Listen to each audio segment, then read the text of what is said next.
Bueno, buenas tardes. Bienvenidos a la sede del Ateneo Literario, Artístico y Científico de Cádiz. Habitualmente cuando veo caras nuevas explico un poco en dónde están, ¿no? Este Ateneo es el segundo más antiguo de España, se fundó en la segunda mitad del siglo XIX, después del Ateneo de Madrid, y es el decano de los Ateneos de Andalucía. Tenemos actividades prácticamente diarias en cuanto a conferencias, presentaciones de libros, mesas redondas y luego una serie de premios que, bueno, conocéis bien porque, bueno, habéis sido acreedores de ellos, ¿no? Uno de los premios es a través de la Cátedra Ateneo Universidad de Cádiz, que lo damos a los expedientes más brillantes de la universidad, los mejores expedientes por las diferentes áreas, ¿no? En definitiva, luego de ese acto de entrega de los premios, pues los egresados ya pues vienen aquí a la sede del Ateneo a contarnos el trabajo fin de grado. ¿Para qué? Bueno, pues para hacerlo fuera del ámbito universitario, ¿no? Un poco para conectar lo que se hace en la universidad con la sociedad civil. En definitiva, ese es el tema. Lo grabamos para que luego lo puedan ver a través de internet quien quiera hacerlo, ¿no? Yo quiero disculpar, por un lado, a la directora de la cátedra, la profesora Amelia Rodríguez, porque bueno, se encuentra enferma y no ha podido venir. Así que nada, pues vamos a comenzar y en primer lugar pues, nos va a hablar Mariano Soto Fernández, que fue premiado por el área de ingeniería, en concreto por el área de ingeniería informática, con un trabajo titulado Construcción de grafos de conocimiento mediante Deep Learning, enfrentando los desafíos de textos largos. ¿Vale? Pues cuando quieras, Mariano, te pasas por aquí, nosotros nos vamos a sentar ahí y nos presentas tu trabajo.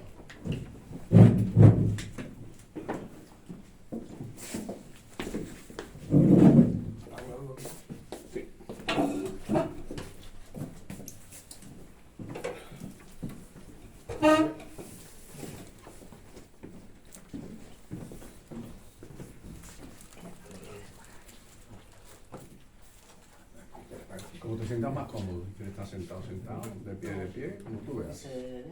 Sí, si te pones un ladito, se ve perfectamente. Cuando quieras. Buenas tardes. Antes que nada, gracias a la Ateneo de Cádiz por darme esta oportunidad para presentar mi proyecto. Así que voy a presentar mi proyecto fin de grado titulado Construcción de grafos de conocimiento mediante Deep Learning, enfrentando los desafíos de los textos largos. Aquí tenemos el índice de los puntos que se van a cubrir. Comenzaremos con una introducción para ver los motivos y los objetivos del proyecto. Pasaremos a la contextualización de los principales elementos que se tratan. Posteriormente tocaremos la metodología que se ha seguido, así como el diseño del sistema implementado. Daremos unas breves pinceladas de... Mariano, si te acercas un poco al micrófono, se escuchará sobre todo por la grabación. Si te puedes sentar si quieres, estás más cómodo. Daremos unas pinceladas sobre la implementación de cara a ver qué se ha hecho, y nos centraremos por último en los resultados obtenidos, las conclusiones y la proyección a futuro.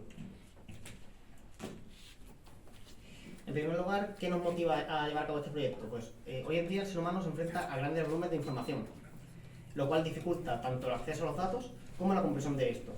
Por ello, los grafos de conocimiento se postulan como una muy buena solución para facilitar el acceso a la información y su comprensión. Por supuesto, esta tecnología no está exenta de desafíos.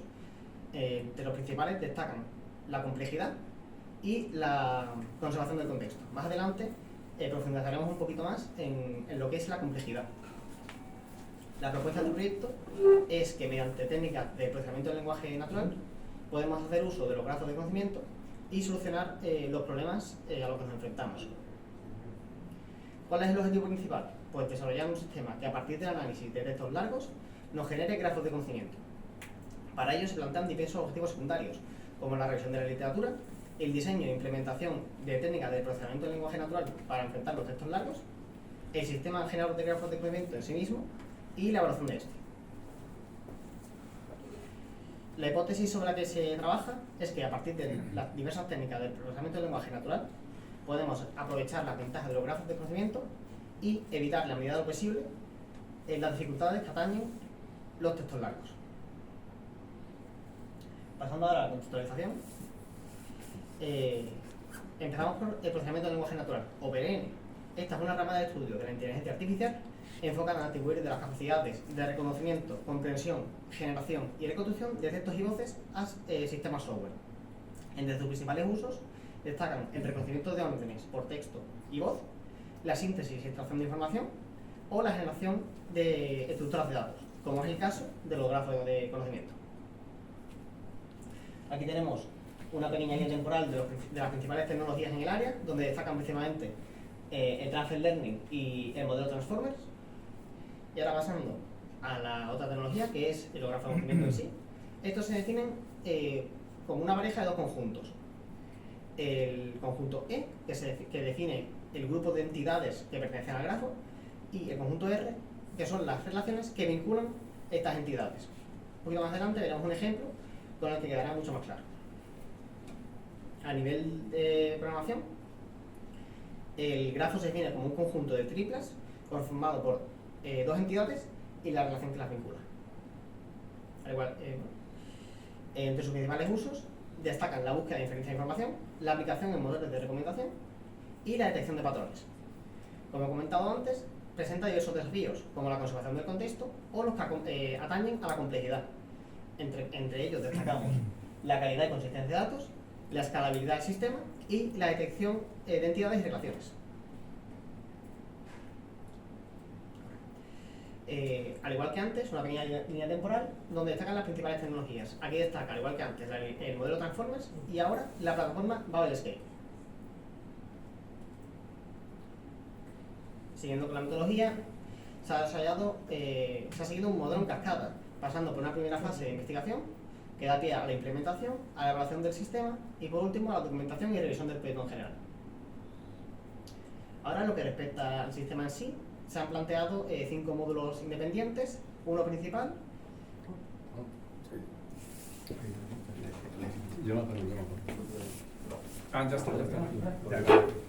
Uno principal, que supone el acceso al sistema por parte de los usuarios, implementando 2 interfaces, una para usuarios técnicos y otra para el público general, y 5 módulos que aportan las capacidades del sistema. El módulo principal proporciona el sistema en sí mismo, con 2 tecnologías, un tokenizer que realiza la segmentación del texto y un modelo base que es el que extrae las entidades de esa segmentación. En cuanto a las modificaciones, que es lo que hemos implementado para atacar a los textos largos, se han inventado 2 técnicas de preprocesamiento: la eliminación de stopwords, que son palabras con poco valor semántico, y la generación automática de resúmenes, ambas centradas en reducir el tamaño de la entrada. Aquí tenemos un pequeño ejemplo. A partir de la entrada, Juan tiene un gato pardo. La segmentación nos daría la división por palabras. El sistema daría las entidades Juan, gato y pardo. Y generaría el grafo con 2 tripletas: Juan tiene gato y gato tipo pardo. Visualmente generaría este grafo, donde observamos una tripleta en la parte superior y en el lateral la otra tripleta. En cuanto a las métricas que se han empleado para evaluar el sistema, se han tomado un total de 5 métricas: la precisión, el recall, la F1 score, la similitud de ACAR y la GTN. Las 2 primeras nos indican la capacidad, la tasa de acierto del sistema, y la segunda la cobertura del grafo. La F1 score y la similitud de ACAR son homólogas y nos proporcionan otra perspectiva de las métricas anteriores. Y la GTN es una métrica empleada generalmente para valorar sistemas de búsqueda. Se han empleado para valorar el sistema 2 conjuntos de datos, uno extraído del WebNG Challenge, que está conformado por textos cortos y las tripletas asociadas, y un conjunto de datos generado específicamente para este proyecto, que está constituido por textos largos extraídos de medios como Wikipedia, y los grafos de conocimiento generados del sistema, corregidos y ampliados manualmente. Dando la breve pincelada de implementación que he indicado antes, todo el código se ha desarrollado en Python usando diversas librerías, como la librería Transformers, la PI.network o la NLTK. Y ahora pasando a lo más importante, que es el análisis de resultados, se han propuesto 4 casos de estudio. El primero pasando del modelo base con el conjunto de textos cortos, y los otros 3 casos trabajando con el conjunto de textos largos. En el primer caso, observamos como el sistema tiene unos resultados relativamente bajos, indicando que no es capaz de trabajar correctamente con textos cortos. Como observamos, todas las métricas, o bueno, la mayoría, están por debajo del 1%. Si pasamos ahora al segundo caso, ahora sí, trabajando con textos largos, observamos un cambio significativo, donde el modelo alcanza casi un 84% de precisión y una cobertura del grafo de un 26,45%.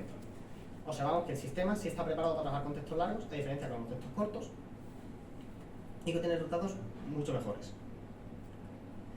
Ahora, aplicando el preprocesamiento por generación automática de resúmenes, observamos cómo la precisión aumenta significativamente, alcanzando el casi el 82%, a costa de una esperable reducción de la cobertura, lo cual se observa en el tricol, que ha bajado al 14,67%.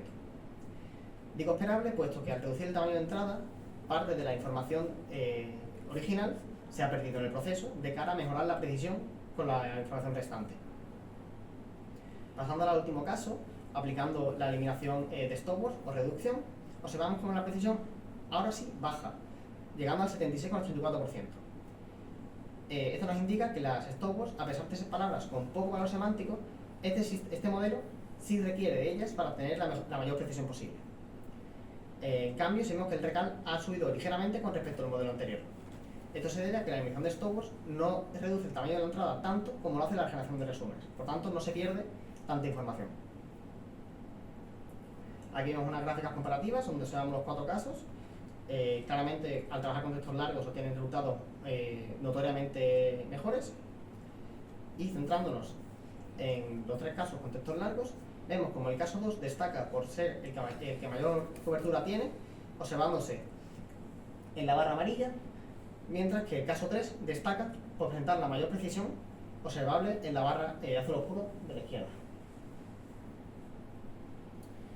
Por último, pasando a las conclusiones y proyección al futuro, destacamos un caso negativo, el caso 1, donde el modelo no es capaz de trabajar con textos cortos, y en los casos positivos destacamos 2, el caso 2 y el caso 3, donde respectivamente el modelo es capaz de trabajar con una cobertura decente y una buena precisión, apto para entornos en los que se requiera un balance entre la tasa de acierto y la cantidad de información que se recupera, y el caso 3, que obtiene muy buena precisión a costa de reducir la cobertura del grafo, lo cual es útil para entornos donde lo más importante sea la tasa de acierto del sistema, independientemente de cuánta información sea capaz de recuperar. En cuanto a las aportaciones de este proyecto, principalmente supone un punto de entrada al campo del PLN y la generación automática de grafos de crecimiento. Esto es debido a que realiza una contextualización y detalle de ambas áreas, la recopilación de modelos y técnicas relevantes en ambos campos y un detalle del estado del arte actual en estas tecnologías. Por otro lado, plantea alternativas aptas para el tratamiento de textos largos, tanto modelos para procesamiento de textos largos como técnicas para el preprocesamiento de datos. En cuanto a las limitaciones, pues destacan 2 principalmente: un catálogo limitado de técnicas del PLN y una extensión reducida de los conjuntos de datos. Por ende, las áreas de mejora son el desarrollo de más modelos y más técnicas del PLN y la ampliación de los conjuntos de datos. Por último, las propuestas a futuro dividimos entre vertientes distintas. La primera, centrada en mejorar y ampliar el proyecto actual, lo cual va acorde a las áreas de mejora que acabo de comentar. La segunda, centrada en el análisis de las causas de los resultados, puesto que todas las métricas tienen una causa, un motivo, con lo cual profundizar en qué las provoca puede ayudar a perfeccionar los modelos actuales o a encontrar nuevas técnicas que permitan mejores resultados. Y por último sería la aplicación de este sistema en otras áreas. Con respecto a esto, tengo 2 ejemplos. El primero de ellos sería el aplicar el sistema para reconstruir textos, donde a partir de un texto original se generaría un grafo de conocimientos y a partir de ese mismo grafo se reconstruiría el texto obteniendo una versión simplificada o resumida con la información más importante. Y otro uso sería la aplicación en la medicina, donde a partir de una sintomatología y datos médicos se generaría un grafo de conocimiento al cual el personal médico podría realizar consultas sobre el estado del paciente o sobre posibles acercamientos a su condición. Con esto concluyo mi presentación. Muy bien, muy bien.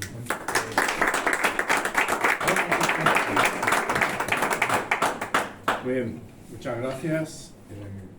Felicitarte por el trabajo que nos presenta, agradecértelo también, por supuesto, que vengas aquí y nos cuente tu trabajo fin de grado. Al llamar la atención, ¿no?, también de lo que están haciendo los jóvenes en la universidad, ¿no? Muchas veces pensamos que, bueno, que están allí y que pasan el rato, ¿no?, aparte de estudiar. Y yo creo que la experiencia me dice, yo también soy profesor de la universidad, esta mañana he estado además en tribunales y cada vez los trabajos fin de grado son trabajos con mayor profundidad, con mayor calidad, con mejor metodología, y una muestra es pues el trabajo que tú nos presentas, ¿no? Felicitar también a las familias por los premios que ya vas consiguiendo. Y algunas preguntas, alguna pregunta. Tiene que ver con el tema de las aplicaciones. Yo evidentemente no soy ingeniero informático, yo soy médico, y entonces, bueno, pues me coge un poco lejos. Pero quizás dos cuestiones. Una, cuando dices reconstruir textos, entiendo que puedes coger un texto original antiguo en el que falta determinadas partes y estos algoritmos son capaces de alguna manera de tratar de completar el texto, de resumir las ideas del texto. Parte de la funcionalidad de los grafos de conocimiento es inferir información. Si esa información está contenida dentro del texto, aunque no esté explícita, técnicamente el grafo sería capaz de encontrar esas relaciones y expresarlas. Todo depende de la información que haya realmente contenida en el texto. Si esa información no está contenida, es imposible recuperarla, a menos que se extraiga de otras fuentes externas.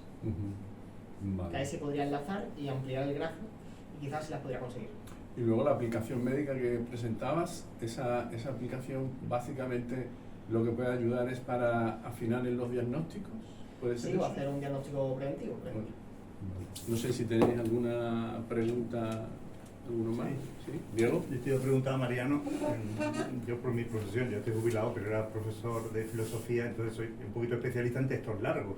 Y una de las cosas que criticamos ahora no tiene nada que ver con la aplicación, es efectivamente la fragmentación que se produce del lenguaje en muchos sentidos, ¿no? Y sobre todo eso, hablamos del proceso del lenguaje natural, ¿no?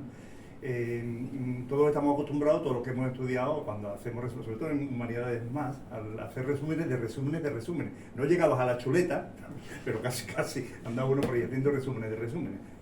Entonces, el problema muchas veces de esto, de la articulación de los textos largos y tal, o sea, una cosa es la aplicación, el trabajo tuyo es súper operativo y te lo agradeceremos desde muchas áreas, seguro, vamos, eso es evidente. Pero mi pregunta es luego la reconstrucción, es decir, un poco, cuando tú haces los grafos y tal, la inteligencia artificial lo hace eso estupendamente y mejor que personas ya eso lo sabemos perfectamente, ¿no? Pero a la hora la pregunta sería, a la hora de estructurar, yo eso me imagino que no lo habéis visto mucho del todo, el cerebro no es lo mismo un lenguaje que otro. Es decir, el alemán, por ejemplo, comparado con el español, que utiliza muchísimas proposiciones determinantes de todo y tal, el alemán es un lenguaje mucho más duro. ¿Esto es igualmente útil para todos los idiomas o de la misma manera? Depende, este proyecto en concreto está preparado para trabajar con el inglés. Para poder trabajar con otros lenguajes habría que entrar en el sistema con datos en cada lenguaje, puesto que cada lenguaje tiene peculiaridades y, como has comentado, no es lo mismo tratar un lenguaje y entenderlo que entender otro. Puede que una misma composición en un lenguaje signifique una cosa, en otro tenga matices que impliquen otras. Por lo cual habría que entrar en el modelo con los datos pertinentes para que pudiese trabajar con un lenguaje con otro. ¿Alguna pregunta, Antonio?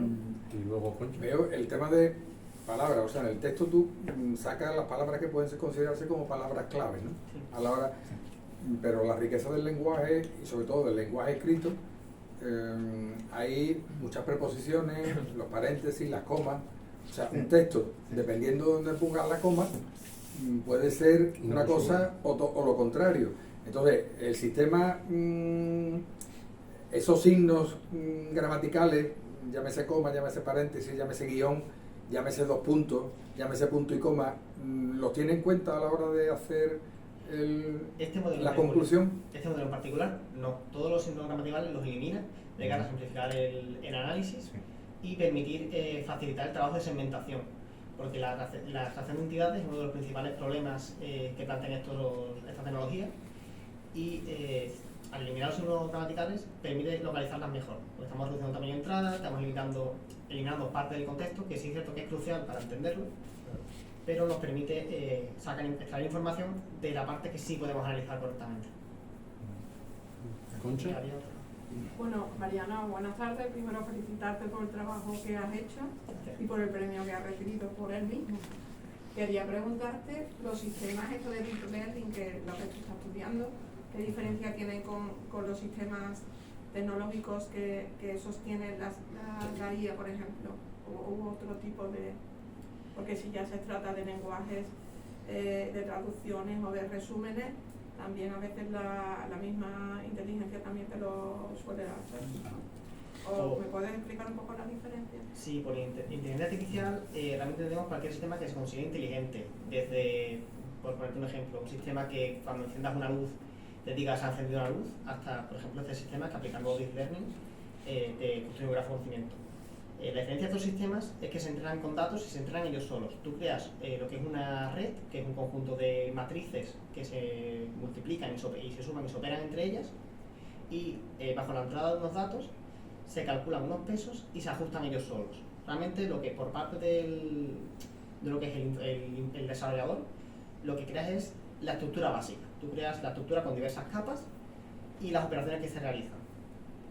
Y tú ya le metes los datos y la misma red se ajusta a sí misma. Y ya pues tú le metes con un conjunto de datos que son de entrenamiento, después tú le metes unos datos distintos y te debería dar los resultados aproximados que se corresponderían. La diferencia con otros modelos es que otros modelos... entonces, Deep Learning está también Machine Learning, que el Machine Learning es más básico, trabajando con operaciones que sí tienes que afinar tú, por así decirlo.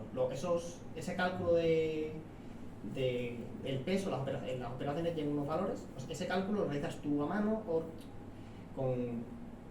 Un software. Sí. La diferencia es que esto es un sistema de Machine Learning mucho más amplio y mucho más profundo, de ahí el nombre de Deep Learning. Tengo una pregunta. Antonio. Sí, felicitarte en primer lugar.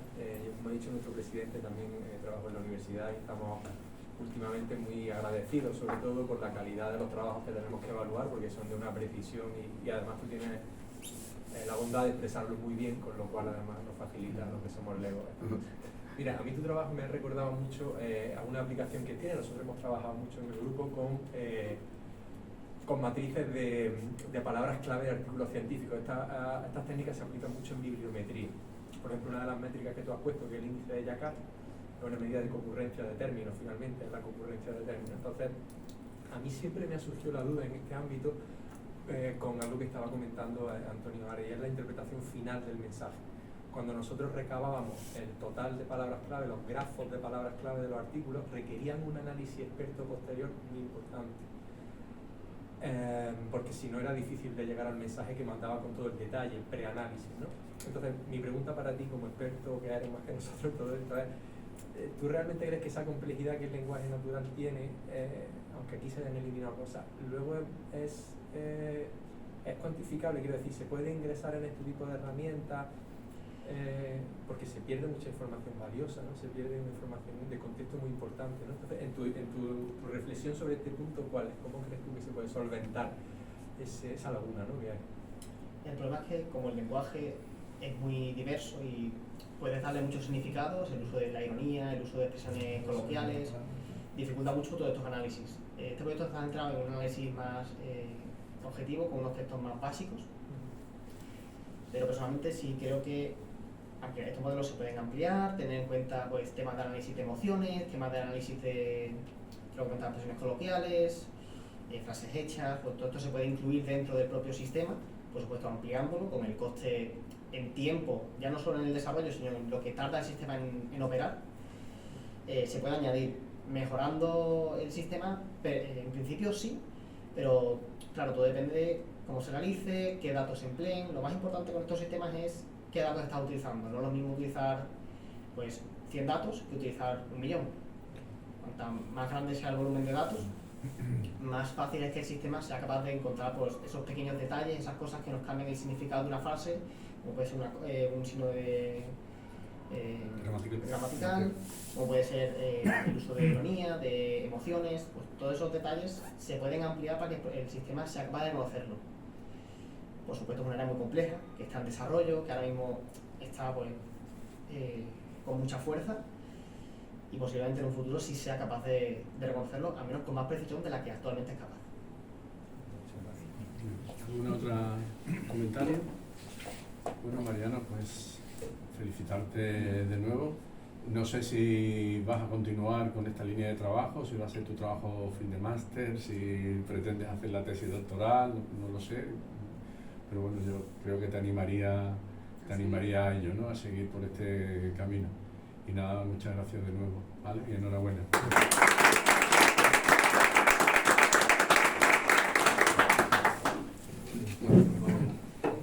El segundo era... Y la chica lo comentaba yo también. Ah, ¿vamos a ver los dos? Los dos hoy, ¿no? Que siempre Vale, tenemos... perfecto.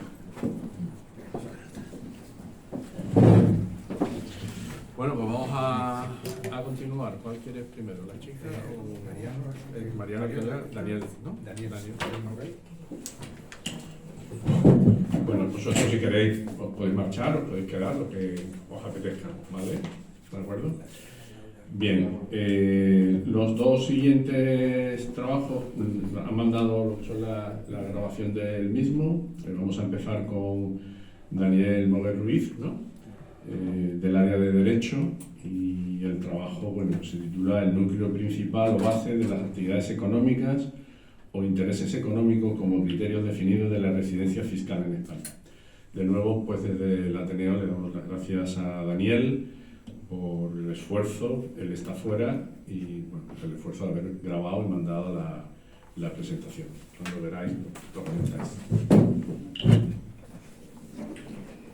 Buenas tardes, estimado presidente del Ateneo Literario, Científico y Cultural de Cádiz, estimados miembros de la Junta Directiva de esta institución, secretario.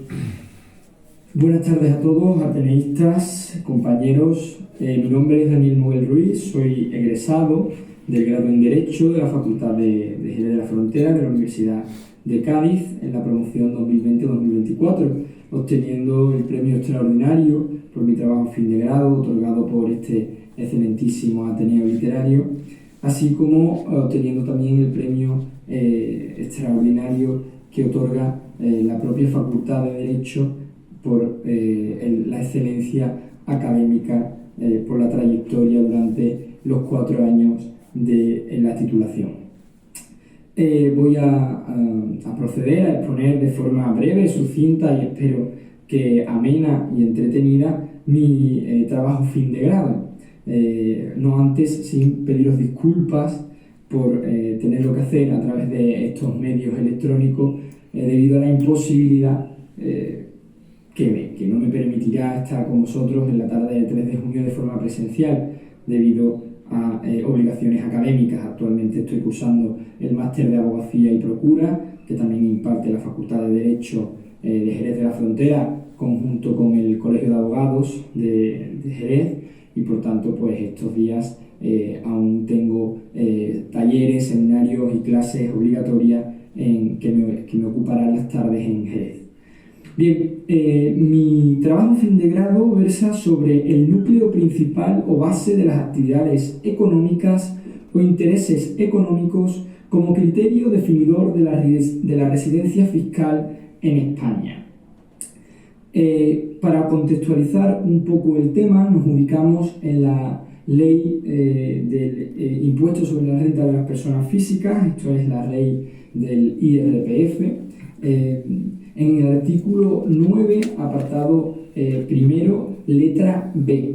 En nuestro Estado, en nuestro país, contamos con 2 criterios principales para establecer la residencia fiscal de una persona física. El primero de ellos es el de la permanencia, es decir, que un sujeto permanezca en nuestro territorio por un periodo superior o igual a 183 días. mientras que el segundo criterio alternativo, esto es no subsidiario, sino que de forma alternativa, uno u otro, sería el criterio que vamos a analizar en este trabajo fin de grado, es decir, el núcleo principal o base de las actividades económicas o intereses económicos. El motivo que me llevó a analizar este criterio es la inseguridad jurídica que puede generar la fórmula que empleó el legislador a la hora de redactarlo, empleando unos términos muy ambiguos, muy extensos y poco delimitados, como puede ser núcleo principal, base de actividades económicas o base de intereses económicos. Ello ha dado lugar a que en la práctica pues, haya supuesto una gran dificultad para los tribunales económicos administrativos, tanto los regionales como el Tribunal Económico Administrativo Central, que son los encargados a los que se le encomienda a través de la Ley General Tributaria la resolución de las reclamaciones económicos administrativas, que serían pues como el recurso de alzada que nos encontramos, ¿no?, ordinario en la vía administrativa. Cuando una administración pública dicta un acto, hay dos vías generales de impugnación del mismo. El primero sería el recurso de reposición, que es potestativo y que también lo encontramos en la vía tributaria, en la vía económico-administrativa, y luego tendríamos un recurso preceptivo, esto es un recurso obligatorio que la ley impone para poder agotar la vía administrativa y poder acudir a la vía jurisdiccional, esto es a los juzgados de lo contencioso administrativo. Pues bien, los tribunales económicos administrativos, a la hora de resolver estas reclamaciones que se han presentado frente a actos administrativos que han tenido que resolver sobre la residencia fiscal de las personas físicas aplicando este criterio, han ido nos han ido permitiendo dilucidar o concretar un poco el contenido de este criterio. No obstante, lo más sencillo, lo más correcto hubiese sido que el legislador, a la hora de establecer este criterio para definir la residencia fiscal de un sujeto en España, nos hubiese dado a entender, nos hubiese dado las herramientas, los criterios que deberían determinar cuándo ha de entenderse que un sujeto tiene su centro de intereses económicos en España, puesto que no es complicado. Es más, el legislador lo hizo, pero lo hizo a la hora de establecer la residencia fiscal de un español en una determinada comunidad autónoma u otra. Ahí sí que dice que el centro de intereses económicos se entenderá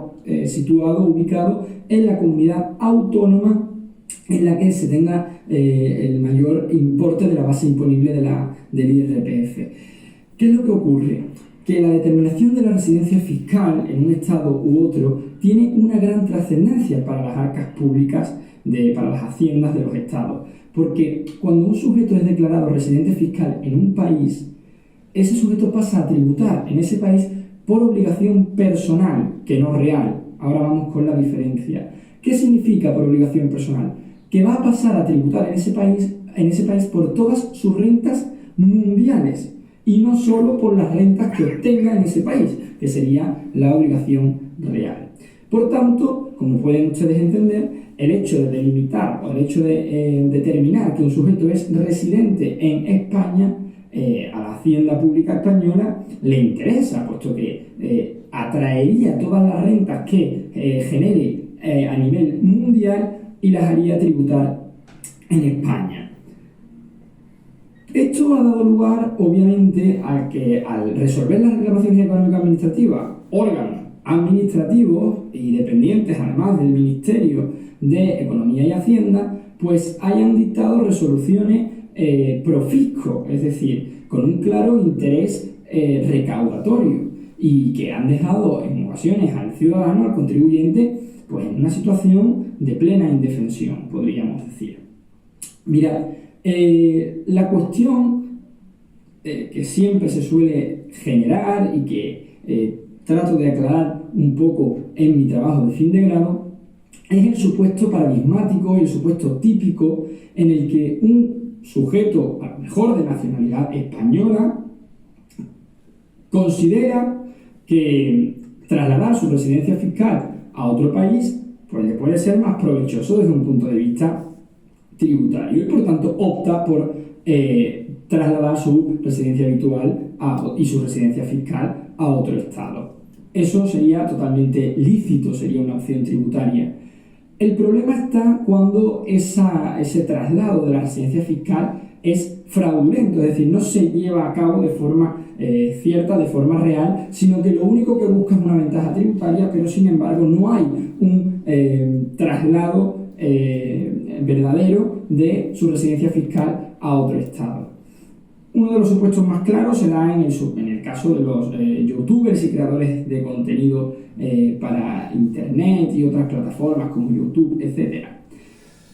Y el estado de Andorra. El estado de Andorra ya no se considera un paraíso fiscal. Además, firmó con España y con la Unión Europea convenios en los que se obligaba, se comprometía pues a cumplir las reglas de transparencia en cuanto pues a traslado de activos, cuentas corrientes, etcétera, con las autoridades españolas y con las autoridades de otros estados europeos. Por tanto, cuando la legislación de un país determina cuáles son los criterios para entender que un sujeto es residente fiscal en su territorio, es totalmente libre de establecer esos criterios.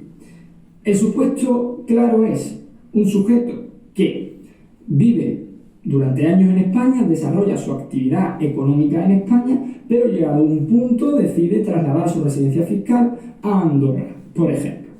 Bien, pues en ese supuesto, para entender que el ciudadano español que ha trasladado su residencia fiscal a Andorra efectivamente es residente fiscal en Andorra, deberá obtener un certificado de residencia emitido por las autoridades tributarias andorranas. ¿Y cuál es el caso? Pues que si cumple con los requisitos establecidos por la legislación andorriana para que se pueda entender y para que se pueda considerar que ese sujeto es residente fiscal en Andorra, se le emitirá por las autoridades tributarias dicho certificado. La legislación española y la doctrina ha determinado que por mucho que un sujeto tenga un certificado de residencia fiscal en otro estado, eso no exime a nuestra administración tributaria, especialmente a la inspección tributaria, de poder determinar que en ese sujeto también se cumplen los criterios establecidos por nuestra legislación para entender que también es residente en España. Es decir, puede entenderse que prima facie, es decir, en un primer momento, un sujeto es residente fiscal en Andorra porque cuenta con un certificado de residencia fiscal reconocido por nuestras autoridades, es decir, vale, sí, es residente fiscal en Andorra, pero eso no obsta a que pueda ser considerado residente fiscal en España de acuerdo con nuestra legislación. Y eso es lo que vamos a tener que comprobar. Y una vez que se comprueba, empleando el criterio primero de la permanencia, que generalmente si tienen el certificado de residencia fiscal en otro estado no se da, no se cumple y además es muy complicado de probar para la administración tributaria, pues la administración tributaria hace un inventario de sus bienes, de sus unidades productivas, unidades económicas, de dónde tiene viviendas a disposición, vehículos, etc.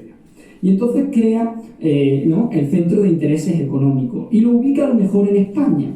Pues nos encontramos entonces con un sujeto que tiene residencia fiscal en Andorra, porque cuenta con su certificado de residencia, y residencia fiscal en España, porque tiene, según la Administración Tributaria Española, su centro de intereses económicos en España.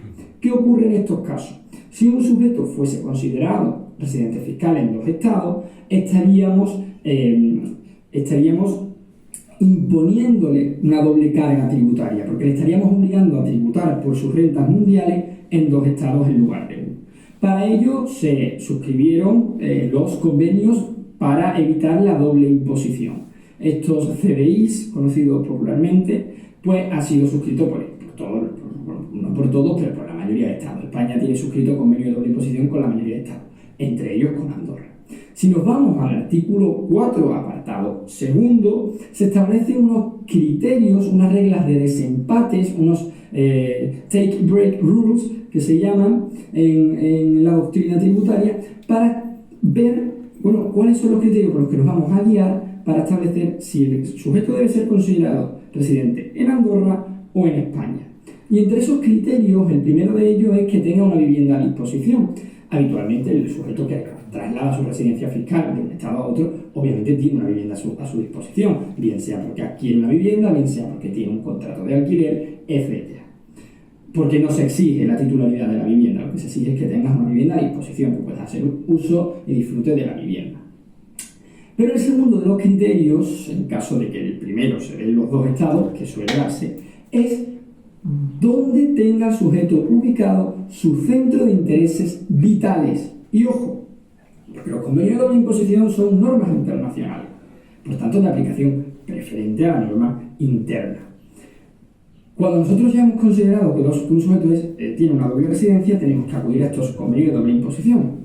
Y a la hora de interpretar qué ha de entenderse por centro de intereses vitales, la Administración Tributaria Española ha llevado a cabo una interpretación, desde mi punto de vista profisco, si me permiten la expresión, barriendo para casa, que lo ha equiparado al centro de intereses económicos. Cuando no es lo mismo, porque, como bien dice, también se ha pronunciado la doctrina, y especialmente los autores, como Manuel Benítez, en su tesis doctoral sobre la residencia fiscal de las personas físicas, pues el centro de intereses vitales es obvio, y también se publica, ¿no?, en los comentarios que hace la OCDE, la Organización para la Cooperación, para el Crecimiento y el Desarrollo Económico, sobre estos modelos de convenio, pues que el término intereses vitales es mucho más amplio y abarca otras muchas cuestiones que van más allá de los intereses económicos. Sin embargo, como la Administración Tributaria, generalmente, para establecer que un sujeto que tiene un certificado de residencia fiscal en Andorra también es residente en España por tener aquí su centro de intereses económicos, extrapola los argumentos empleados para determinar su centro de intereses económicos a la hora de determinar su centro de intereses vitales y arrastra al sujeto y arrastra la residencia fiscal del sujeto a España de una forma, insisto, pues profisco, de una forma claramente marcada por un interés recaudatorio y que deja al sujeto en indefensión. Esta es mi opinión y la de otros muchos autores. ¿Qué es lo que puede ocurrir en este caso? Y con esto termino. Pues que las administraciones tributarias andorrianas no acepten el criterio empleado por la Administración Tributaria Española y, por tanto, el contribuyente siga siendo considerado residente fiscal en Andorra y en España. Dejando, podríamos decir, ¿no?, ante una inutilidad plasmante el fin teleológico que tiene en los convenios de doble imposición, que es justamente evitar la doble imposición. Y finalmente el perjudicado es el contribuyente, que tendrá que hacerse cargo de abonar el impuesto sobre las rentas por obligación personal, es decir, por todas las rentas que ha obtenido a nivel mundial en 2 estados.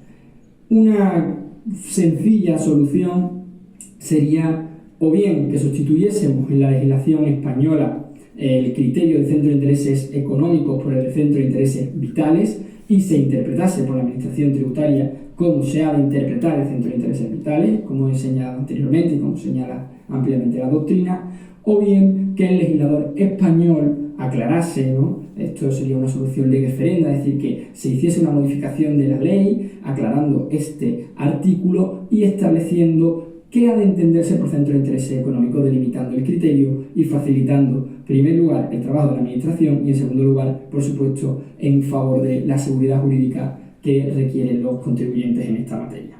Pues nada más, muchas gracias por su atención y espero que haya quedado claro. En cualquier caso, si hubiese cualquier duda, pues estaría encantado de resolverla en cualquier otro momento. Muchas gracias y un saludo.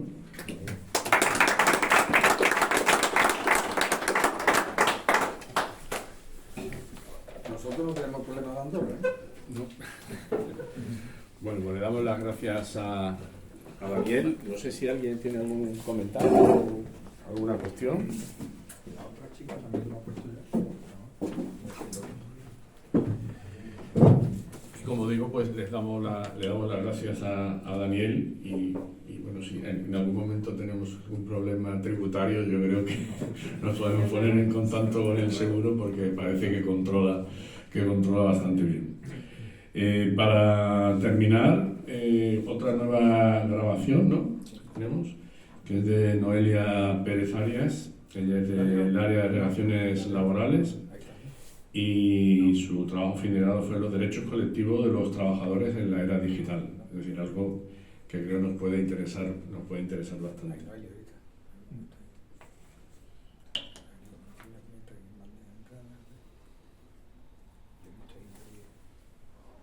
¿Tenéis?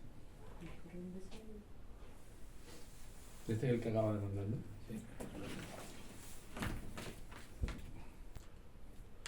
Bueno, pues cerramos la sesión por hoy. Mañana continuaremos y de nuevo, pues nada, muchas gracias tanto a Daniel como a Mariano por vuestra presentación, ¿de acuerdo? Muy bien, pues nada, nos vemos mañana.